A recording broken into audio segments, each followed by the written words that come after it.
ହାୟରେ ବିଧାତା ଏ ରାକ୍ଷସ ଗୁଡ଼ା ଏତେ ନିଷ୍ଠୁର କିପରି ହେଲେ? ମୋ ସ୍ୱାମୀଙ୍କୁ ମାରି ମୋ ସିନ୍ଦୁରରେ ହୋଲି ପୂର୍ବରୁ ହୋଲି ଖେଳିଲେ। ମୋ ସବୁ ସ୍ୱପ୍ନକୁ ଭାଙ୍ଗିଦେଲେ ସେହି ରାକ୍ଷସମାନେ। ମୋ ସ୍ୱାମୀଙ୍କୁ ମାରିଦେଇ ମୋ ସବୁ ସ୍ୱପ୍ନ ମୋ ସୁଖ ସଂସାରକୁ ଉଜାଡ଼ି ଦେଲେ।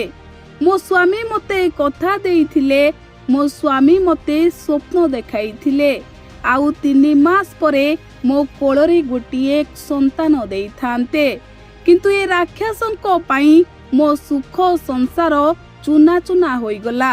ଏ ରାକ୍ଷସଙ୍କ ପାଇଁ ମୋ ସ୍ୱାମୀ ମୋତେ ଛାଡ଼ି ଆରପୁରକୁ ଚାଲିଗଲେ।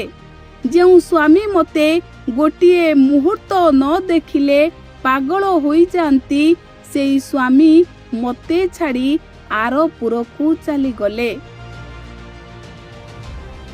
ଦର୍ଶକ ବନ୍ଧୁ, 3 ମାସର ନବବଧୂ ସିନ୍ଦୁରକୁ ହରାଇବା ପରେ କଇଁ କଇଁ ହୋଇ କାନ୍ଦୁଛି। ମୁଣ୍ଡ ପିଟି ପିଟି ସ୍ୱାମୀଙ୍କ ନାଁ ଧରି ଚିତ୍କାର କରି କରି ଡାକୁଛି, ରାହୁଲ, ତମେ ମୋତେ ଛାଡ଼ି ଯାଇପାରିବନି। ତମେ ପରା ମୋତେ କେତେ ସ୍ୱପ୍ନ ଦେଖାଇଥିଲ। ତମେ ମୋତେ କହିଥିଲ ମୋ କୋଳରେ ଗୋଟିଏ ସନ୍ତାନ ଦେବ ବୋଲି। କେମିତି ତୁମେ ଶାନ୍ତିରେ ଶୋଇଯାଇଛ ମୋ ସବୁ ସ୍ୱପ୍ନକୁ ଭାଙ୍ଗି ଦେଇ।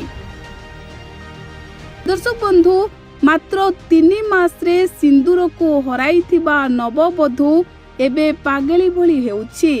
କାନ୍ଦି କାନ୍ଦି କହୁଛି, ହାୟରେ ବିଧାତା, ଏ ମଣିଷ ଗୁଡ଼ା କିପରି ରାକ୍ଷସ ପାଲଟି ଯାଆନ୍ତି। କିପରି ଜଣକୁ ଜିଅନ୍ତା ମଣିଷକୁ ଛୁରୀ ଭୁସି ଭୁସି ଜୀବନ ନେବା ପର୍ଯ୍ୟନ୍ତ ଚାଖୁ ମାଡ଼ କରନ୍ତି। ଆଉ ଯେଉଁ ଦୃଶ୍ୟ ଦେଖିଲେ ଆପଣଙ୍କ ଆଖିରେ ବି ଲୁହ ଆସିଯିବ।